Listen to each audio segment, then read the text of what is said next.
Let us know about getting into Prince's camp and becoming his side-by-side confidant and music recording guru. Right. So I was working as a technician in Los Angeles and was happy with those guys, with Crosby. It was mostly Graham Nash whom I saw, but David Crosby, it was around, and of course Steve, and they were working on the Daylight Again album.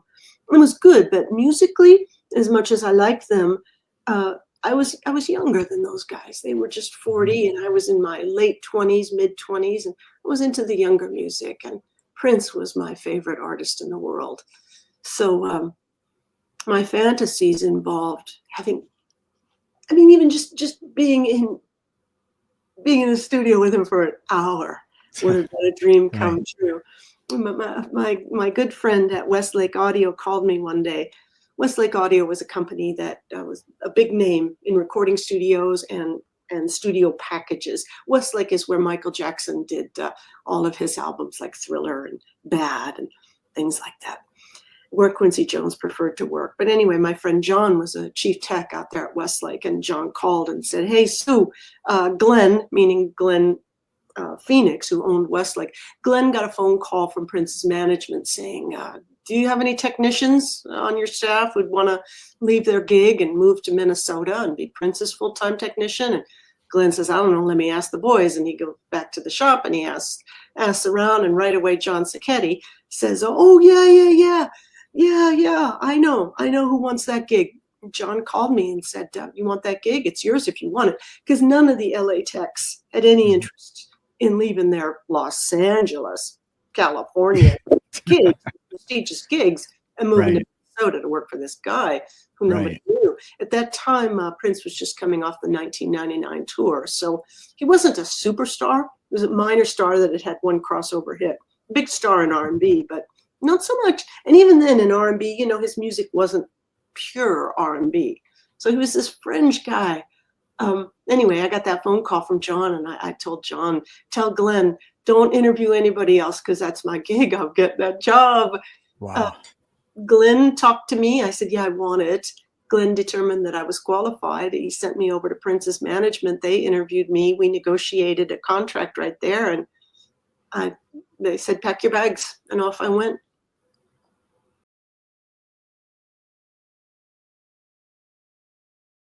What happened was when I joined him, right away he would he just assumed I knew everything because why is he knew it. He was smart enough to know I didn't, but it was his way of letting me know you need to know.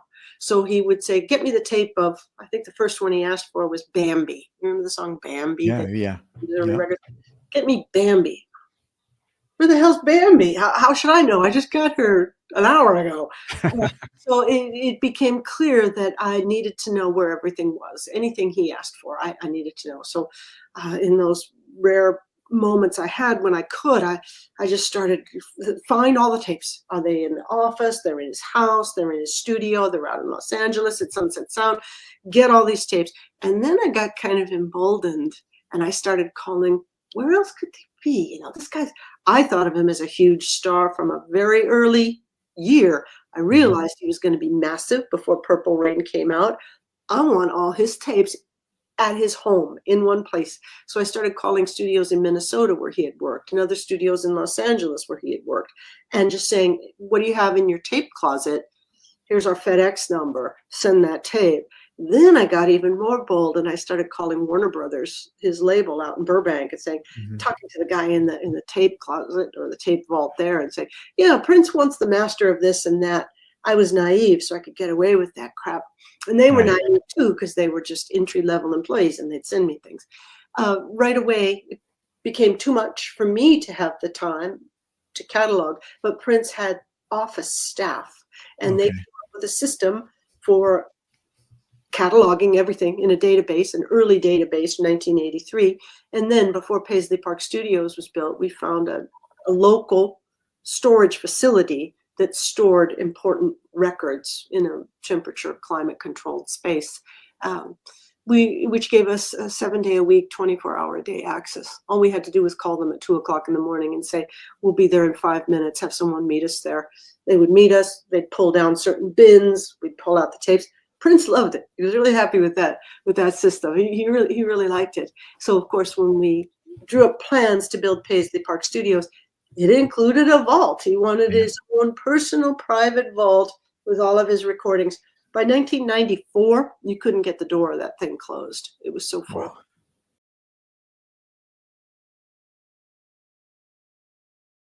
And you were part of the Purple Rain tour, a big part of it, as far as he recorded often on the tour, and you were out in the truck, right, during the shows? Yeah, he liked to have a mobile recording truck at the big cities. So if we were in New York, at the Superdome in New Orleans near the end of the tour, in Los Angeles, we'd have a mobile recording truck. Atlanta, I believe. No, not Atlanta. Atlanta, we went to a recording studio afterward. But yeah, there were several cities where we would have a big mobile truck and record the show. And on those nights, I would be out in the truck.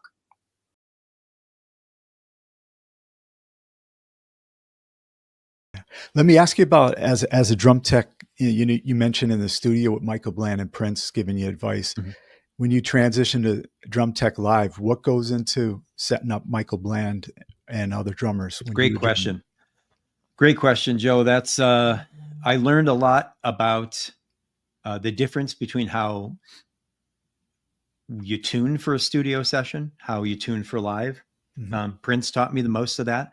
Michael taught me some, but there was a particular instance where Prince heard me tuning on a Saturday morning. I was the only one at Paisley Park other than Prince, assumedly, because he kind of caught me tuning the sonar kit, and he came in and he said, "Hey, listen, I know you're proud of making those drums ring, but in the live setting, we don't need any ringing in the drums. We just need it to be dull, like a thud, like a Cadillac door shutting." Mm-hmm. And when he said that, I went, "Oh, I get it. Like, that's a really good way of describing it." So he said, you retune and I'll come back when I hear you and I'll take a listen. And I did. And 45 minutes later, or whenever, however long later, he came back in and he played the kit. He's like, "That's how you should make them sound live." So he knew, he was a guy who knew what, first of all, Prince always knew what he wanted. Right. And if he didn't, he faked it really well. Mm-hmm. But he knew how to arrange. I can't emphasize this enough or in enough interviews. Prince knew, he was a master live arranger. He knew how to arrange things live differently than they are in the studio. That's particularly important to me now, because as a front of house engineer of a long list of high end A-list acts, they can afford to bring in all their old tracks and have them in the playback rig. And often they don't edit those down enough. And then you've got a lot of fighting between drums and the loops that are from a record. And there's a lot of agitation, a lot of things that get things out of focus. The mix can get out of focus, I guess is a good way of saying it. So I'm very experienced at working with programmers and playback engineers and saying, let's take that out. We don't need that. Let's get rid of this, leave that part in, and try and make it really gel together and sound like it's cohesive. And a lot of that came from just listening to Prince and Michael about live arrangement and how to keep things tight and sparse. You want to create pockets of little parts of, you want to create some space in between those notes.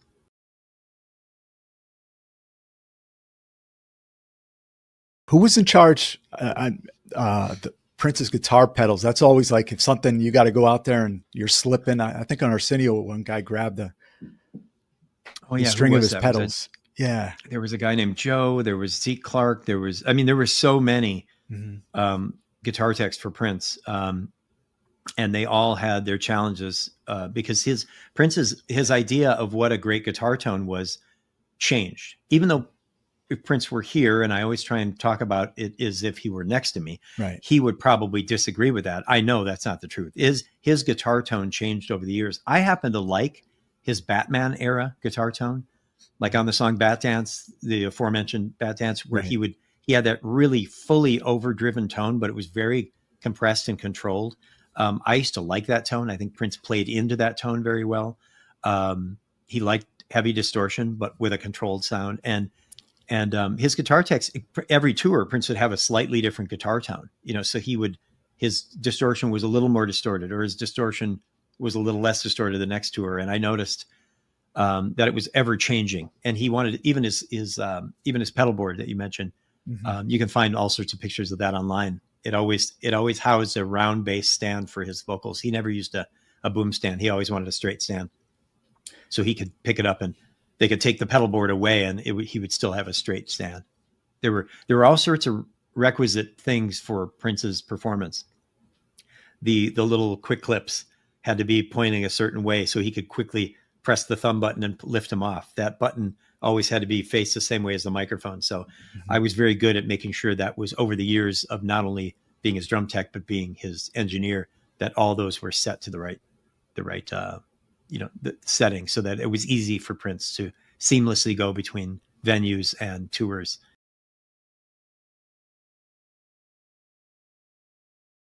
I think he would have done really well. There's no crime against appreciating people for what they are and letting them know how you feel about them. I don't think there's not, it doesn't cost anyone anything to do that. I can already feel the comments negatively toward me saying that it's incumbent upon people to show appreciation when they feel it and when they realize it's happening. It's as Prince once said to a guitar tech, Fred, I forgot his last name, but it was one of Fred's last days. He was leaving, and Fred held out the guitar for Prince. I was drum teching back then. Okay. And we all knew that this was going to come. Fred was leaving, and Fred went out there and held the guitar up, and Prince wouldn't step into the guitar, just stared at Fred in rehearsal. And there was this tense, sort of pregnant pause. And then Prince finally stepped into the guitar and put it on. And Fred, his last day, his last hour of working, he just went, a thanks would be nice once in a while. and Prince said, your check is your thanks. And I remember going, well, number one, that's true. And number two, it's just heartless and poor leadership. It's just, that's not how good leaders lead, is through fear and intimidation. And we all dealt with that on varying degrees, depending on what your position was. And it is true. Your check is your thanks, but thanks are also thanks. So I find you can do a lot more. You can, what is it? You can catch more flies with honey. Yeah. Something like that. Yeah. So you just being nice to people and saying, hey, I really appreciate how much you've done. I'm noticing what you're doing. I appreciate your extra efforts. And thanks for being a part of this collective that's helping my career. And you wouldn't believe what that does. And people out there know what it does. It makes you feel like, it makes you realize you're part of a team and that you're appreciated. And even though I'm looked at as a big pickup by these Mando pop artists, Chinese pop music artists, it's like, oh, I have Scottie Baldwin. Scottie Baldwin's mixing my tour. He's got my tour next, and I'm really appreciative of that.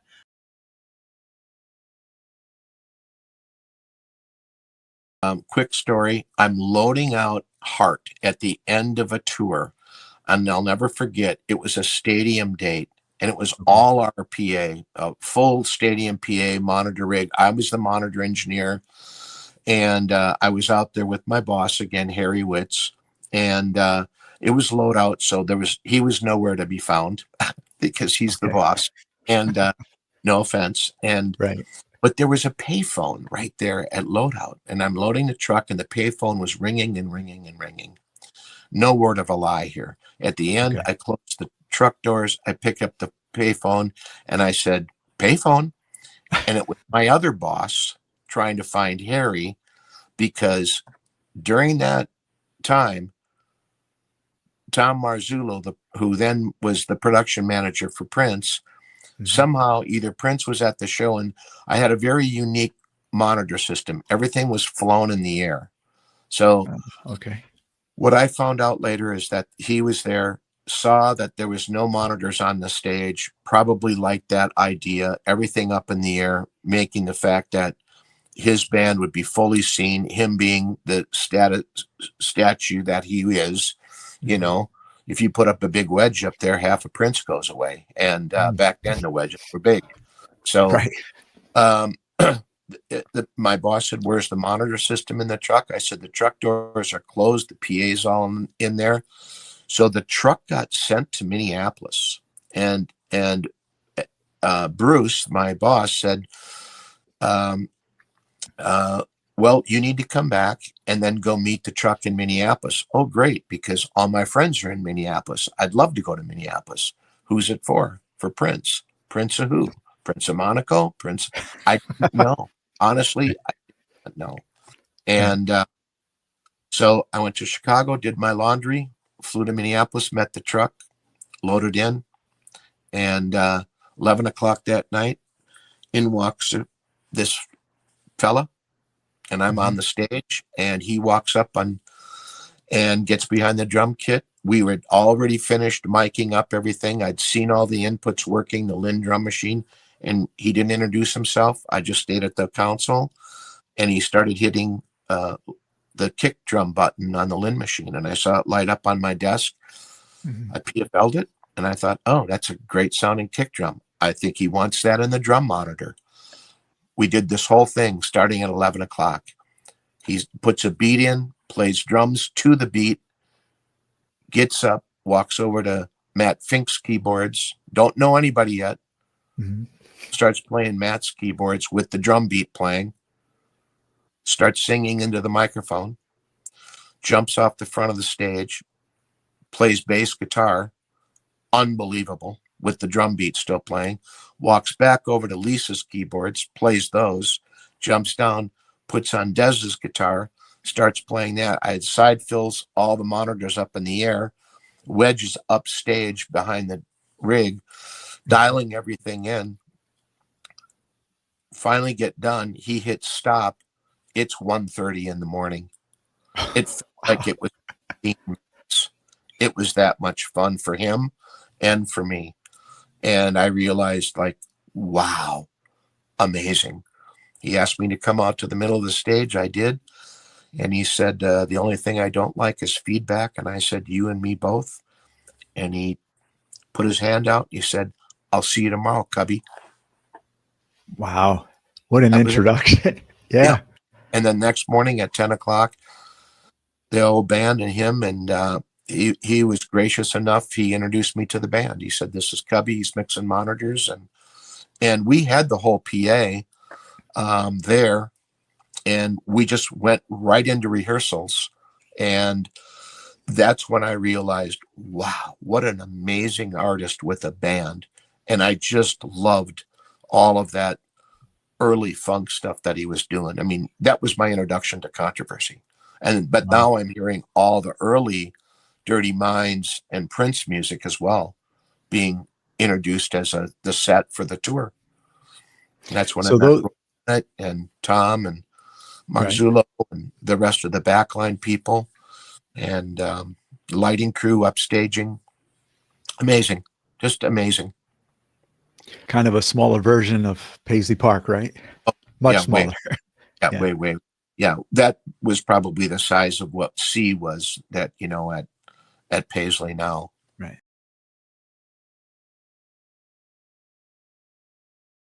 So, and Spargnoli said, can you come out here?